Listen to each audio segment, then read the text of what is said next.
What's up everyone, OJ here. Welcome back to another video. Today we're going to be talking about the major milestone of the Nintendo Switch reaching 7 million units sold lifetime to date in Japan, and also the significance of mainline Final Fantasy games finally making their way to anything that's called a Nintendo home console. It's been a long time and we finally got some dates for Final Fantasy 12 The Zodiac Age, in addition to Final Fantasy 10 and /10-2 on the Nintendo Switch HD remasters coming this April. So I think it's very important, and it kind of ties into the excellent sales of the Nintendo Switch in Japan. So let's go ahead and get right into this. So let's start off with the Nintendo Switch sales. I haven't covered this in the Media Create, but the Media Create was behind a little bit and it was kind of wonky when the sales numbers got updated. We did get some numbers updated through January, I think 6th, because the last time that I covered the sales charts, it was the last week of December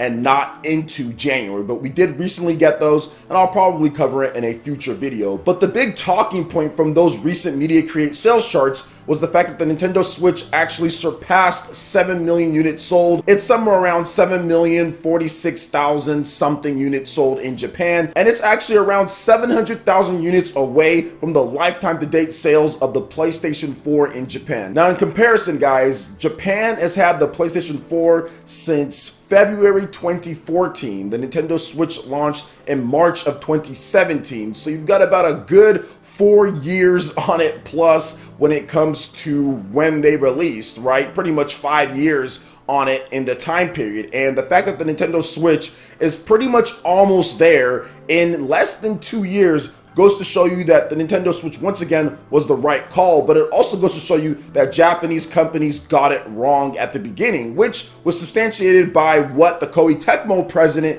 did say, saying that not a lot of other Japanese companies had faith in Nintendo after the Wii U, but they kind of didn't look at the success of the Nintendo 3DS and kind of factor that in, because Nintendo was marketing this as a home console that you can take on the go, and when they saw the specs, you could definitely port over or bring home console style quality games. So a lot of Japanese developers just looked at it as like, okay, well, it's going to be a follow-up to the Wii U, and they're kind of doing this screen and, you know, kind of being able to play games portably and anywhere that you want in the house. But they didn't factor in that 3DS factor in terms of Nintendo selling this and kind of putting the franchises that made 3DS very popular on this new device, which is their hybrid home console and portable. So the Japanese developers have really kind of said, okay, we're going to support this thing more. Now, there's still more work to be done, and I think this year in particular is going to be the biggest year for Japanese support that we've seen. Last year was pretty good. We got a lot of major titles from Japanese developers.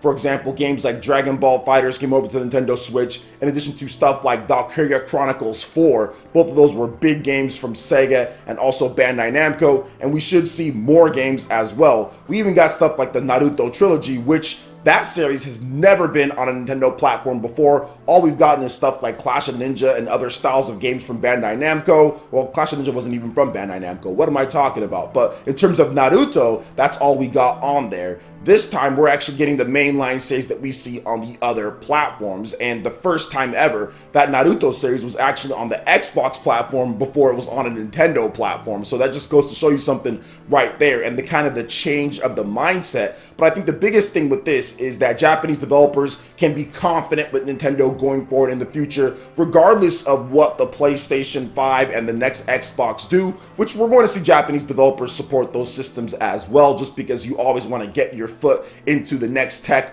with at least something, whether it's a port or a new game. But Japanese developers were very slow to really adopt this new generation, or the 8th generation, I'd say. This generation's not new anymore, but they were very slow to adopt this generation, and it kind of showed, right? We didn't really get a lot of the big games in terms of what we've seen from the Japanese developers, like Monster Hunter, Dragon Ball FighterZ. Games like this came very late in the life, right? Those were just last year that we saw Monster Hunter. It took them all generation. We also saw many other Japanese developers not really bring out much, you know, from what we've seen before. So to see that the Nintendo Switch is getting supported so early, but then also the historic rise of it and the sales going through, that's exactly what you want to see. And I always compare that with software, a lot of people talk about, oh, well, sales shouldn't matter, or why do you care about that? It's not about me caring in comparison to the PlayStation 4 or in comparison to the Xbox. I don't care about that. What I care about is that third-party developers feel that there is a base to develop on. There is enough sales, there is momentum, so they feel confident on porting and putting their games on the Nintendo Switch, or even bringing exclusives to the Switch.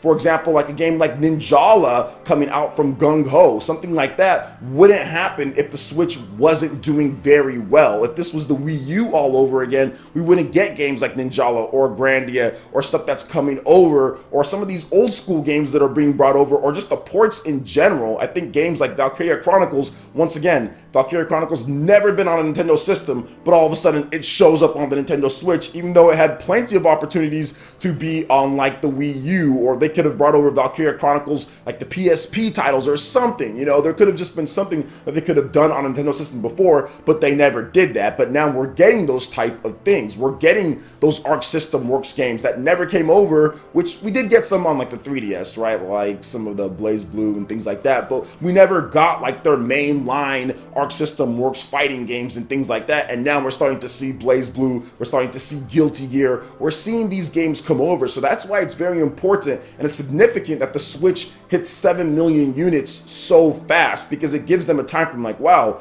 PS4's been out for however many years and it's at this type of sales in Japan. And then you look at the Nintendo Switch and it's been out for only, what, 2 years? Going on 2 years in March, and they're already at 7 million units. They're already at there. Okay, it's time. I mean, they've already been saying that, but you can just clearly see the shift, right? And kind of what's going down with that. So that's why it's very important. And we're seeing more and more Japanese developers just hop on, bringing over games, just announcing multiple different things. Capcom recently just announced Dragon's Dogma as well. So that was really cool to see them put out that. Once again, that game could have came to the Wii U. It was out right around the same time period. It was on the Xbox 360 and PS3. Capcom said, nope, not worth our time. Wii U's not selling. So it's very important, and it's a big milestone for them to hit 7 million units in Japan so fast. And by the end of this year, with Pokemon coming out and with Yokai Watch, in addition to Inazuma 11, there's some other big heavy hitters coming as well. I think that this system is going to skyrocket past 10 million easy in Japan. Well, way past 10 million in my opinion when it comes down to it, just because of the games that are coming. Now, let's talk a little bit about Final Fantasy, because I think that this is really important and it kind of ties into the sales of the Switch. And I think that the more that the Switch does in Japan, especially Japan, Final Fantasy can get more and more popular on the system. Now, we've had mainline Final Fantasy on Nintendo platform before, right? With Final Fantasy on the DS. They did some of the remakes on there of the old school Final Fantasies. Those were fantastic on the DS, by the way. And they've done that, but they haven't done anything in a while on a Nintendo home console, or anything that's been considered a home console, since Final Fantasy VI, and that was like 1994. We're going back a long time ago for us to get mainline Final Fantasy on a Nintendo home console, and this is it here with Final Fantasy XII, the Zodiac Age, in addition to Final Fantasy X/10-2 HD Remaster. And it's going to be very important that these games at least do decent enough. I mean, they're coming to Xbox One as well, so I'm pretty sure that like it's going to outsell that. But I think that fans really need to show up for these type of games and kind of put it into Square Enix's mind that, yeah, we do want Final Fantasy, and this is a viable platform for mainline Final Fantasy going forward in the future, even if you have to kind of tone things down or alter things just a bit from whatever your vision is going to be, because you know how Square Enix loves Final Fantasy, because you guys know how Square Enix wants Final Fantasy to be like a tech showcase for the next generation when it comes to Japanese game design. They've always wanted that all the way back. You know, they've always done that, especially with the PlayStation and with the PS2 with Final Fantasy X and what they did there, and even with the PS3 with Final Fantasy 13. Say what you want about the game, but graphically the game was really impressive for the PS3 and also the Xbox 360. And of course, Final Fantasy 15 was probably the best looking Japanese game out there when it comes to just raw graphics wise. So I think that they're always going to continue to do that with Final Fantasy. We know that's what they're going to do, but at the same time, that doesn't mean they can't put out mainline Final Fantasies